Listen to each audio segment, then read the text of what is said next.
ओम शांति। रूहानी chit chat में हम आज फिर से अनुराधा बहन के साथ उनके जो एक्सपीरियंस शेयरिंग की उन्होंने की थी इस श्रृंखला को आगे बढ़ाते हुए, तो मैं अनुराधा बहन आपसे ये पूछना चाहूँगी कि आप जब ज्ञान में आए, ज्ञान का और घर में जो बैलेंस बनाते हैं हम अपने परिवार में, वो आपने कैसे बनाया? क्योंकि ये सभी भाई बहनों के लिए एक बड़ा प्रश्न उठता है जब वो ज्ञान के रास्ते पर चलते हैं। तो परिवार के साथ उसको बैलेंस करना, सामंजस्य बनाना एक बड़ी चुनौती होती है हम सबके लिए। क्या आपकी लाइफ में भी ऐसे कुछ हुआ? इसके बारे में हम आपसे जानना चाहेंगे। ओम शांति। परिवार वाले मोस्टली नहीं चलते हैं जब ज्ञान में, और एक जना चल पड़ता है तो ये बिल्कुल नया रास्ता होता है, क्योंकि हम जो जैसे चल जाते हैं मंदिर गए या कैसे भी, वो तो एक आसान सी बात होती है, ये बिल्कुल ही डिफरेंट होता है। तो मेरे भी जैसे युगल थे तो ज्ञान में नहीं थे, लेकिन रोका भी नहीं था उन्होंने। लेकिन धीरे धीरे ये हो गया कि इस पर कुछ नशा ज़्यादा ही सवार होता जा रहा है। ये बिल्कुल अपनी इसने रूटीन सेट कर ली है और जाना ही जाना है। तो उस टाइम पे कुछ होने लगता था, क्लास के टाइम पे मेडिटेशन का टाइम हो रहा है कि बस जाना है, तो अंदर से ही जैसे कुछ होता था कि बस ये टाइम हो गया, अब 4 बज गए, मेरा जैसे शाम का टाइम होता था कि बस निकलना है, जाना है, उससे पहले पहले काम ख़त्म कर लो अपना सारा। तो फिर भी चलो उन्होंने कुछ कहा तो नहीं, लेकिन मना भी नहीं किया। लेकिन ये है कि धीरे धीरे जैसे थोड़ा सा बहस होनी स्टार्ट हो गई कि ज़्यादा ही बीच में जा रही है, तो अपना घर बार भी देखो, देख तो सारा कुछ ही रही थी, लेकिन नई चीज़ जब हमारे जीवन में एंटर करती है ना, तो चुभती भी है वो। तो क्योंकि वो चेहरे से खुशी भी दिखाई देने लगती है ना, तो काफ़ी कुछ दिखाई देने लगता है। तो वो एक बार ऐसी बस इस चीज़ को जैसे कह लो, मेरे जीवन में परिवर्तन होना था कोई बहुत बड़ा। बाबा से मैंने एक किस्म से जैसे साक्षात ही मिलना था। कोई ऐसा मतलब कोई जब जब तक कहते हैं ना, विघ्न ना कोई आए जीवन में, हम आगे बढ़ते नहीं हैं। परीक्षा नहीं देंगे तो पास हाँ, कैसे पास होंगे अगली कैसे क्लास होंगे? के लिए? तो ये है कि मेरे हस्बैंड ने एक बार मेरे साथ ये इतनी सख्ती की, स्ट्रिक्ट हुए कि बात मतलब मिसअंडरस्टैंडिंग कोई और हुई तो मना कर दिया गया कि सेंटर में नहीं जाना, इवन घर से बाहर निकलना ही बंद। तो मतलब कि कहीं भी नहीं जाना। तो यहाँ से ये हुआ कि मैंने उस टाइम पे नोट किया ये कि मायके से या अपने घर से कोई भी मेरे साथ नहीं है। कोई भी नहीं है जो कहे कि हाँ, मतलब तुम सही रास्ते पर जा रही हो, तो कोई बात नहीं, हम संभाल लेंगे, देख लें। वो सब जैसे एक साइड पे कोई बात सुनने वाला ही नहीं है, और बिल्कुल गलत समझा जा रहा है, सब कुछ है। तो उस टाइम पे मैंने फैमिली से भी अपने आप को एक जैसे किनारा करके एक रूम में शिफ्ट हो गई। तो एक रूम में मैंने अपना सारा ठिकाना बनाया और 40 दिन की भट्टी स्टार्ट की रात को। तो रात को मैं नहीं सो पाती थी, क्योंकि जब टेंशन होती है तो सोना भी कैसे होता है, जब दिन रात हमें पता है हमें सारे गलत ही समझ रहे हैं। आपने उसी टाइम को तो बेस्ट यूज किया। तो मैंने उस टाइम पे रो रो के जैसे पुकारा होगा ना उसको, कि अगर तू है धरती पर, तेरा वजूद है, बिल्कुल वजूद को ही चैलेंज कर दिया कि अगर कोई एग्जिस्टेंस है तुम्हारी तो आओ मेरे सामने, है ना। ऐसा कोई माँ बाप नहीं होता कि बच्चा रोता रहे, सही है, रोता रहे और माँ बाप उसको देखने ना आए, ऐसा कोई पेरेंट्स नहीं होता। तो अगर तुम भी माँ बाप हो हमारे, तो आओ सामने। प्रॉपर चैलेंज किए, धमकियाँ दे देकर 40 दिन ये मैंने किया। और ये हमारे दीदी हैं सेंटर के, तो उन्होंने मुझे एक बार बातों बातों में ये चीज़ समझाई थी। मुझे पता नहीं था कि इतनी जल्दी ये मेरे जीवन में आने वाली है। तो उनकी कई बातें ज़रूर मेरे जीवन में उन्होंने वर्क बहुत ज़बरदस्त किया है। तो ये मैंने मतलब ये दीदी ने समझाया था कि मोबाइल रखो साइड पे, अपनी फीलिंग्स को लेकर जाओ उस परमात्मा के सामने, जो अपना दुख है सारा कुछ लेकर जाओ, उसको एक्सप्लेन करो, तो वहाँ से जवाब आएगा। तो जब दीदी ने कहा कि जवाब आएगा, तो मैंने ये 100% मान लिया कि जवाब आएगा। और 40 दिन मैंने ये चीज़ की बहुत, कि मुझे डायरेक्ट आपसे ही जवाब चाहिए, मुझे किसी मुरली से नहीं चाहिए, मुझे किसी निमित्त आत्मा से नहीं चाहिए, मुझे किसी से जवाब नहीं चाहिए, आपसे चाहिए कि मैं सही हूँ, मेरे साथ ऐसे ऐसे हो क्यों रहा है, आप चाहिए मुझे, आप हो कहाँ। जैसे कोई बच्चा अड़ जाता है ना कि अब मैंने माँ बाप की गोदी में जाना है, मुझे कोई दुनिया की चीज़ चाहिए ही नहीं। तो उस टाइम पे मेरी ये सिचुएशन थी और 40 दिन के बाद ये चीज़ मेरे साथ हुई कि बाबा आए, बाबा ने सब कुछ समझाया बड़े प्यार से, क्यों ऐसा ऐसा हुआ, हमारे कर्मों के हिसाब किताब होते हैं, कैसे ये क्लियर होगा सारा कुछ। और जैसे जैसे मुझे बताया गया वैसे वैसे क्लियर हो गया। और आज मैं बहुत थैंकफुल हूँ उस आत्मा की, मेरे हस्बैंड की, कि उन्होंने एक बार ही मेरे साथ ये स्ट्रिक्टनेस की, लेकिन उसके बाद मेरे अंदर अंतर्मुखता आई। मतलब पूरा दिन भी मुझे कोई ना बुलाए, मैं बोलूँ ना तो मैं बहुत खुश होती हूँ, बहुत एनर्जी अपने आप अंदर फील होती है। और ये एक चीज़ मेरे अंदर जो बैठ गई वो है वैराग। जैसे हम सुनते हैं कि वैराग आना चाहिए, हम संबंधों से निकलते नहीं हैं, ये भी मेरा है, ये भी मेरा है, लेकिन जब कोई टाइम आता है ना, तो उस टाइम पे हमें इन संबंधों की असलियत भी तभी पता चलती है। और फिर पता चलता है कि देखो कौन अपना है, और जो अपना होता है उसी को हम पुकार लेते हैं, और कितने मन से। और जो अपने होते हैं सब उस टाइम पे किसी को पुकारा ही नहीं जाता, क्योंकि सभी अपने बेगाने बनकर खड़े हो जाते हैं, किसी भी टाइम खड़े हो सकते हैं। तो ये बाबा ने एक्सपीरियंस करवाया मुझे सामने ही।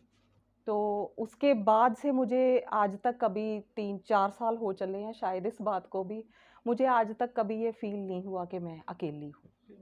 कितना सुंदर बात बताई आपने। तो आपने जैसे योग के प्रयोग करने शुरू किए, है ना? तो कोई ऐसा योग का प्रयोग बताओ ताकि हमारे सब सुनने वाले भाई बहनों को भी ये लगे कि हाँ, कि वाकई ऐसे हम भी कर सकते हैं, हम भी ऐसे कोई प्राप्ति कर सकते हैं। ऐसा कोई अपना बहुत सुंदर सा सटीक सा अनुभव इस बात का हमें बताएं। देखिए ये तो चलो घर में तो जब परिस्थिति आती है तो इंसान करता ही है, क्योंकि अपना जीवन भी साथ में जुड़ा होता है, हम भी दुखी होते हैं, तो घर में तो चलो हो गया। लेकिन एक चीज़ है जो मैंने की, शौक से की, प्रैक्टिस के तौर पर की। हमारे पड़ोसी हैं बिल्कुल साथ का ही घर, तो और किसी समय इस ज्ञान में आने से पहले की बातें हैं, हम बहुत अच्छे फ्रेंड्स थे, बहुत एक दूसरे की हेल्प करते थे, बहुत अच्छे फ्रेंड्स थे। तो कोई वहाँ पर मिसअंडरस्टैंडिंग हुई तो प्रॉपर जंग हो गई, जैसे होती है ना। तो मैं ये है कि ऊंची ऊंची बोल के लड़ नहीं सकती हूँ, शुरू से ये मेरी नेचर नहीं है कि बात कर लो, लेकिन ऐसे नहीं। तो लेकिन वो आत्मा हाइपर हो गई थी, और उनका भी मैं कसूर मानती नहीं हूँ, क्योंकि हमारे आसपास होते हैं ना पार्ट प्ले करने वाले, कि थोड़ा सा उनको मज़ा आता है देखकर। तो मैं तो अपने अंदर शांति से बैठ जाती थी, लेकिन वो जो आत्मा थी वो काफ़ी, मतलब कुछ भी कोई बोलता था तो वो बहुत हाइपर होती थी, तो मुझे डर लगता था बीपी ना हाई हो जाए। मतलब वजह तो मैं ही बनूंगी, चाहे मैं अपने अंदर ही बैठी हूँ, मुझे पता भी नहीं किसी ने क्या बोल दिया। तो जब मैं ज्ञान में आई, एक वजह वो भी थी, इस ज्ञान में आने की एक वजह वो आत्मा भी रही है। तो आज मैं उस आत्मा को भी बहुत धन्यवाद देती हूँ कि क्योंकि वो जब हाइपर होती थी ना तो डर लगने लगता था मुझे भी, कि मतलब कितना हाइपर, मतलब इसी को कुछ ना हो जाए। तो ये है कि मैं ज्ञान में आई, तो उसके बाद धीरे धीरे हमें ये पता चला कि अगर हमने किसी को चेंज करना है, परिवर्तित करना है, तो पहले अपने माइंड को हम क्लियर करेंगे। अपने माइंड से जो भी गुस्सा है, नफ़रत है, बदले की भावना है, ऐसी चीज़ें निकाल लेंगे, अपने मन की शुद्धि करेंगे, तब हमारे जो वाइब्रेशन है दूसरी आत्मा को टच करेंगे। ठीक है? तो ये चीज़ पहले तो मैंने अपने साथ की कि हम माफ़ी के बहुत प्रयोग करते हैं, हमें बहुत बार सेंटर में सिखाया जाता है कि अगर आप सामने किसी से जाकर माफ़ी नहीं मांग सकते हो या माफ़ कर नहीं सकते हो, तो मेडिटेशन में हम उस आत्मा को अपने सामने इमर्ज करेंगे, या तो उसको माफ़ कर देंगे। और यह मैंने ये चीज़ ना काफ़ी महीने की, तब तक की जब तक मुझे लगा कि मेरे अंदर से, क्योंकि अंदर से क्लियर होना इतना आसान नहीं होता। हाँ, तो ये इतना आसान नहीं होता, हम बाहर से बोल के कह देते हैं कि ठीक है, लेकिन अंदर तो कोई नहीं देख रहा होता ना, हम ही ने करना होता है ना सारा कुछ। तो अपने आप को ही तो पता चलता है ना कि हम कहाँ तक बैलेंस उस आत्मा के साथ कर पा रहे हैं अंदर जाकर। तो ये मन को झुकाना इतना आसान नहीं, ये महीनों की प्रैक्टिस है मैंने की, कि मैं उस आत्मा के सामने माफ़ी भी मांग रही हूँ कि अगर मेरी वजह से दुख हुआ है, मैंने जानबूझकर नहीं भी दिया, लेकिन फिर भी टारगेट मैं ही बनती हूँ, तो माफ़ किया भी। और ये करने के बाद जिस दिन पहले तो मुझे ये संतुष्टि हो गई, सेटिस्फेक्शन हो गई कि मेरा माइंड क्लियर है। अब मैं उसको देखूंगी तो मन में कुछ ऐसा नहीं आएगा। तो उसके बाद मैंने उस आत्मा को वाइब्रेशन देने स्टार्ट किए कि ये आत्मा यहाँ से उठकर, क्योंकि घर के पास ही था, तो जैसे बाहर बैठे या नज़र पड़ गई, ये यहाँ से उठकर बाबा के घर में जाएगी। पहले तो ये संकल्प बहुत पावरफुल। और मेरे ज्ञान के आने के ठीक एक साल बाद ही वो आत्मा ज्ञान में आ गई। तो वाइब्रेशन कैसे दिए मैंने, मुझे नहीं पता, उस टाइम बहुत ज़्यादा नहीं पता था, लेकिन ये मैंने स्टार्ट किया, टूटा फूटा ही सही, लेकिन प्रयोग स्टार्ट कर दिया। वो आत्मा ज्ञान में आई।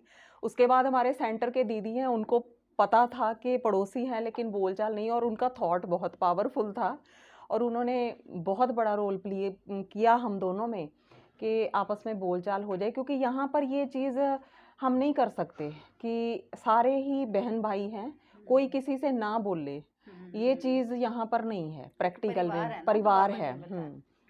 तो ये धीरे धीरे करके, पता नहीं कैसे, मुझे भी पता नहीं चला कि धीरे धीरे करके उस आत्मा ने मेरे साथ बात की, और आज हम दोबारा से वैसे ही फ्रेंड्स बन चुके हैं। मतलब ये इम्पॉसिबल था। योग का प्रयोग सफल हुआ। मेरे तो सारे ही सफल हुए हैं। मतलब ये उस आत्मा के लिए मैं इसलिए कह रही हूँ कि एक होती है ना थोड़ी बहुत लड़ाई झगड़ा हो गया बहस में, वो तो बहुत ज़बरदस्त था। मतलब जीते जी जैसे कह लो कि माफ़ कर पाना। तो आप इस ज्ञान मार्ग में अब खुश हैं, संतुष्ट हैं? संतुष्ट तो खैर नहीं कहेंगे, क्योंकि अध्यात्म का मीनिंग ही ये है कि आगे और कुछ करके देखो, कुछ और किसी का जीवन परिवर्तन हो जाए। मतलब ऐसे ऐसे इच्छा होती है कि चलो वो आई, हम फ्रेंड्स बने वो अलग है, लेकिन उसका जीवन भी तो बदला ना। तो आप सभी सुनने वाले भाई बहनों के लिए क्या अपना संदेश देना चाहेंगी? एक तो मैं ये चीज़ ज़रूर कहूँगी कि जब भी हम किसी नए मार्ग पर आते हैं, तो मतलब हम जैसे कहते हैं ना, कोई रेसिपी है सीख ली है, जब तक हम बनाएंगे नहीं, खाएंगे नहीं, टेस्ट नहीं करेंगे, तो पता नहीं चलेगा कैसी बनी है। तो एक तो यहाँ पर अपने आप को भी चेक करने का मौका मिलता है, हम कितना बदले हैं। तो अपने आप की चेकिंग ज़रूर करनी चाहिए। दूसरी चीज़ ये है कि अगर अपने आप को पता चल गया, जब चेकिंग करेंगे तो पता चलेगा कहाँ कहाँ कमी रह गई है प्रैक्टिकल में, तो फिर हम उसको जब दूर करते हैं, किसी और पर प्रयोग करते हैं, तो करने चाहिए, ये प्रयोग करने चाहिए। क्योंकि इससे भी किसी ने नहीं भी आना होता, पता नहीं हमारे वाइब्रेशन से ही आ जाए कोई आत्मा इस लाइन में, और उसको ये परमात्मा का ज्ञान मिल जाए, और एक ऐसा परिवार मिलता है हमें यहाँ पर आकर। जैसे हम नई जगह पर जाते हैं तो हमें पता थोड़ी होता है हमें वहाँ पर गुरु मिलेगा कि फ्रेंड मिलेगा। मतलब मैंने तो ये देखा है, हम गुरुओं की जगह पर भी गए हैं, मंदिर में भी जाकर देखा है, लेकिन यहाँ पर आके हम गुरु नहीं कहते, हम ये कहते हैं कि हमारे सेंटर की बहन है। और मैं अपने जीवन में भी कह रही हूँ, लेकिन मैंने बाकियों के लिए भी ये चीज़ देखी है कि उस आत्मा ने, कहने को सेंटर की बहन है, लेकिन टीचर भी वो बहुत स्ट्रिक्ट है। अगर पढ़ाई है, क्लास है, तो स्ट्रिक्ट होकर, अलर्ट होकर सब बैठेंगे। और गुरु के तौर पर भी उन्होंने बहुत, मतलब सांसारिक लेवल पर भी मैंने देखा है, हर इंसान अपनी समस्या लेकर आता है हमारे दीदी के पास, और दीदी आराम से उसको बता रहे होते हैं, ऐसे करो ऐसे करो। और जो ज्ञान मार्ग में भी जब हम आगे बढ़ते हैं तो हमें प्रॉब्लम्स आती हैं, तो दीदी उसमें भी गाइड करते हैं। तो हमारे गुरु भी हैं, फ्रेंड भी है, बहन भी है। हमारी माँ का रोल बहुत अच्छी तरह प्ले करती है। जैसे हमें लगता है ना हम कहीं जा नहीं सकते, किसको बोलें, तो दीदी को आके, मतलब ये बहुत बड़ा रोल ये आत्माएं प्ले करती हैं हमारे जीवन को बदल में। हाँ, जो बाबा ने और बनाई पूरा हैं। मैं कहती हूँ जब हम आते हैं ना तो बाबा हमें अपना पूरा परिवार दे देता है। मतलब मेरे अंदर संकल्प था मेरी कोई बहन नहीं है, अब 8-10 तो टिप्स पे ही है ना, 8-10 तो ऐसी हैं। तो बहनें भी हैं, भाई भी हैं, मतलब परिवार ही बाबा दे देते हैं एक पूरा। तो ये चीज़ है। बाकी ये है, एक बड़ी ज़बरदस्त चीज़ है, मेरे घर में शांति नहीं होती थी कभी भी। क्योंकि अपने अंदर भी नहीं होती थी ना, हाँ, सहनशीलता नहीं होती थी। वो पता नहीं कैसे-कैसे सब कुछ भरता गया। एक बड़ी जो ज़बरदस्त चेंज मैंने अपने घर में देखी मेरे हस्बैंड ने। मतलब वो आत्मा मुझसे भी ज़्यादा शांत हो चुकी है अब। मतलब कुछ नहीं, कोई गुस्सा नहीं, मतलब जो आत्मा शांत ही नहीं होती थी, बात-बात पर गुस्सा, बात-बात पर क्रोध, वो पता नहीं कैसे शांत हो गई। और मैंने कभी उनको ज्ञान नहीं सुनाया। मतलब जैसे अपने बच्चों को कुछ कह रही हूँ या किसी और से बात कर रही हूँ, तो हम ज्ञान के ही पॉइंट्स डिस्कस करते हैं, कुछ भी है। तो वो जस्ट सुन रहे हैं कि मैं किसी से बात कर रही हूँ, मैंने उनको बैठकर कभी ज्ञान नहीं सुनाया अपने हस्बैंड को। ना ही सुनाया जा सकता है वहाँ पर। क्योंकि स्व का परिवर्तन हो गया ना, स्व हाँ, से परिवर्तन तो से लेकिन अन्य में वो परिवर्तन। ऐसी-ऐसी बातें मेरे हस्बैंड के मुँह से निकलती हैं कई बार ज्ञान की, तो मैं खुद ही हैरान होती हूँ कि मैंने कभी कोई लेसन नहीं लिए उन्होंने, कोई ज्ञान नहीं सुनाया उनको। मतलब सुन-सुन के ही मैं किसी से भी बात कर रही हूँ, कोई भी मुझसे मिलने आ गया या किसी से फ़ोन पर भी, क्योंकि ज्ञान की ही चर्चा होगी और तो कोई बात होगी नहीं हमारे पास अब, और ना हमारा दिल करता है सांसारिक बातों की, कि बोझ ही है ना, हम किसी का कुछ करेंगे, निंदा ग्लानि तो अपने सिर पर बोझ ही इकट्ठा करेंगे। तो ये चीज़ तो बाबा के घर में आके हमने सीख ली है कि निंदा नहीं करनी, किसी की बुराई नहीं करनी, तो अपना बोझ बढ़ाना नहीं है। तो वो जो परिवर्तन मैंने देखा है, वो मैं सोच नहीं सकती थी कि कोई आत्मा बिना ज्ञान सुने सिर्फ वाइब्रेशन से ही इतना परिवर्तन हो सकता है। तो मेरे अपने अंदर जो चीज़ परिवर्तित हुई है वो ये है कि मैं अपनी कमज़ोरियाँ बता रही हूँ। एक तो ये नॉवेल्स पढ़ना, मैगज़ीन पढ़ना, स्टोरी बुक्स, लिटरेचर भी, मतलब ये मेरी प्रॉपर लाइब्रेरी बनी हुई थी एक रूम में। तो मेरी फ़ेवरेट चीज़ ऐसी थी कि मैं किसी को पढ़ने के लिए भी एक बुक में देती नहीं थी, कि एक भी बुक मेरी कम ना हो जाए। दूसरी कमज़ोरी टीवी, मूवीज़, तो जितनी मैंने देखी होंगी, तो वो मतलब टीवी के बिना नहीं मैं रह सकती थी, ठीक है? तो तीसरी चीज़ बाहर का खाना। एक हफ़्ता भी बीत नहीं सकता कि मैं बाहर का कुछ खाऊँ ना। मतलब ये सारी, और मैंने धीरे-धीरे करके इस ज्ञान में आने के बाद ये अपने हाथों से सारी अपनी बुक्स दे दी। टोटल ट्रांसफॉर्मेशन हो गया ना। टोटली हो गया। दूसरी चीज़ जो मेरे अंदर चेंज हुई कि टीवी मैंने अब 2 साल से बिल्कुल देखा ही नहीं है। कुछ भी नहीं देखा, न्यूज़ तक भी नहीं। मतलब वायरस फैला है, किसी भी तरह की कोई मतलब देखने को दिल ही नहीं करता, टोटली छूट गया। तीसरी चीज़ ये कि बाहर का खाना-पीना, जो बनाना है घर पे बनाओ, शुद्ध बनाओ। एक तो हमारे मन की भावना अच्छी होती है, हम बना के अपने घर वालों को खिला भी रहे हैं, तो कितने अच्छे मन से खिला रहे हैं, वो भी उनके अंदर भी संतुष्टि जाएगी, अच्छी चीज़ ही जाएगी ना। हम उसको याद करके उसकी याद में बना रहे हैं। दूसरा है सफाई, हाइजीनिक तो नहीं है बाहर की चीज़ें। तो एक चीज़ थी कि हम अंतर्मुखता जैसी भी आई मेरे अंदर, कि मुझे किसी को कभी ढूँढना नहीं पड़ता, कि मैं पहले हम ढूँढते हैं ना, इससे बात करूँ, ये मेरा दुःख सुन ले बस, है ना? तो मुझे कभी किसी को ढूँढना नहीं पड़ता। मैं अपने अंतर्मुखी होकर अपना ऐसे ही बस बाबा से ही बातें करना, मेरी उस टाइम की आदत ऐसी पड़ी हुई है कि बाबा से बातें करते जाओ। बस उसी में इतना अच्छा टाइम पास हो जाता है, क्योंकि उससे ज़्यादा अच्छा फ्रेंड कोई नहीं है। टोटल हर एक बात, एक-एक इसका बात मतलब कि बाबा से हम हर एक रिश्ता रख है सकते ना, हैं। जो आपने एक्सपीरियंस किया। रख सकते तो हैं। सभी भाई बहनों के लिए कितना सुंदर एक्सपीरियंस हमने सुना। तो सभी के लिए यही एक संदेश है हम सब की तरफ से कि आप भी इस चीज़ को एक्सपेरिमेंट करें, योग के प्रयोग करें, योग सीखें, सेंटर्स पर जाएं और इस ज्ञान को अवश्य सीखें, क्योंकि अगर ये एक के जीवन में भी परिवर्तन कर सकता है तो उसने लाखों के जीवन में भी परिवर्तन किया है। तो नेक्स्ट मैं भी हो सकता हूँ। तो मुझे ये सीखना है, और ताकि मेरे में जो चेंज आए, मेरे में जो खुशी आए, मैं उस खुशी को औरों के साथ भी बांट सकूं। तो ओम शांति। शांति।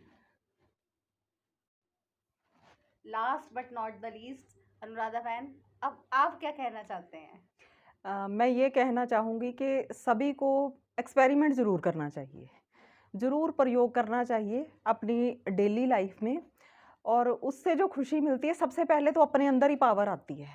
पहले हम अपने आप को ही सुधारेंगे। किसी का कुछ भी हम प्रयोग करने जा रहे हैं ना किसी और के ऊपर, तो सबसे पहले का जो एक्सपेरिमेंट होता है वो अपने ऊपर ही होता है। रिजल्ट अपने पर मिलता है। अपने पर मिलता है, तो दूसरे को हमें कुछ भी नहीं करने की ज़रूरत पड़ती। पॉलिश अपने आप को ही हमने करना होता है, दूसरा ऑटोमेटिकली पॉलिश हो जाता है। तो मैंने कितनों को पॉलिश होते देख लिया है अपनी लाइफ में। मैंने उनको कुछ नहीं किया, बोलकर कुछ नहीं किया, मतलब मैंने अपने आप को ही किया जो किया। लेकिन करने का हौसला रखो, ज़िद रखो, ज़िद रखो, और वो होता है, 100% होता है। तो आज से हम जिद करेंगे अच्छे के लिए। ओम शांति।